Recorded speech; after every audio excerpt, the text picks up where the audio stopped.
No, I honestly I wouldn't want it to be. It's so much that I'm like, I think once a year or once every other year is good.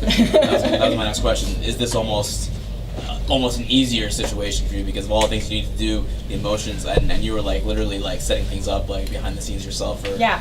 Like honestly, I had more anxiety about my post-fight blowout than I did about the actual fight. So like, this is a nice change of pace. You know, I get to come back to California, but even then, I know I'm gonna have total anxiety because it's right there. You know, it's just a flight away from Hawaii. So of course, like everybody's coming up to that too. But no, I'm happy that I get to change it up a little bit. How do you feel like you match up against her in this fight? I'm actually really excited for this one. I think Veta's super tough, and you know, kind of like the last brawler I went against. I'm not saying she's just a brawler. She is technical and well-rounded, but you know, someone as aggressive as she is was Rebecca Ruth, and that was like one of my hardest fights ever. To this day, is still my hardest fight. So yeah, I'm really excited about this matchup, and I know she's going to bring it. And was this the right amount of time off in between fights? Yeah, and in fact, people are kind of surprised that I'm back in so soon. Yeah. But I do like to stay active, especially because I tend to put on a lot of pounds and like vacation for a really long time. So I asked Bellator, I was like, can you guys put me in sooner than later? Just because I know how I work now, and I'm like, I need to get in there, otherwise I'm just going to be chilling. Yeah, you had a post about that on Instagram Yeah. recently, kind of talking, do you want to just elaborate a little bit more on that, just saying like, you know, how you need to sort of, it's tough to get self-motivated, so it's almost nice to have a fight like this, like you were saying. Oh yeah, it gives me a reason to get back in the gym. Like once the bout agreement is signed, then it's all business. And my manager specifically, they knew I was going on like to Spain and Portugal, so they didn't give me the bout agreement until I came back because they didn't want to ruin my vacation and have me be worried about it. So yeah, but again, like I am one of those weird fighters that I need somebody to tell me to do something, otherwise I'm not going to do it on my own, or I need that external, you know, factor to get my ass off the couch. So it's Veta.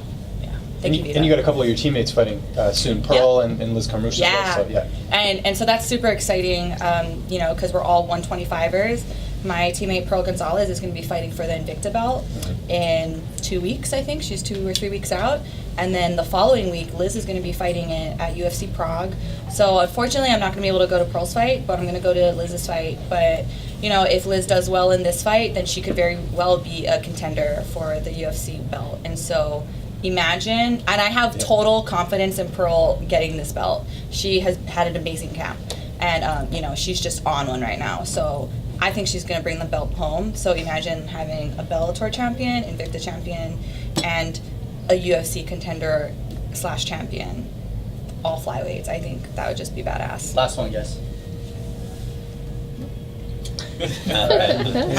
How has life changed? I mean, you just, you know, you headline that big Honolulu card. I mean, are you the same person? I don't know. It's like you have a different shine now. I don't know. I think it was definitely a huge self-confidence booster because I've always struggled with that my entire career. It's always like, do I belong here? Am I even supposed to be a fighter, considering I'm like the accidental champ? That's what we call myself. And just having the performance I did against Valerie under the circumstances of having like all that pressure on me, and being able to perform still, it was a huge confidence booster. And so I'm not trying to, you know, get ahead of myself or anything. And I know like it could all be taken away April 27th. So I'm still trying to remain focused and, you know, not let my head get up there. So you're a diva now. I'm Diva Lima. Oh, okay. Hashtag Diva Lima. Thank you, champ. Thanks, guys.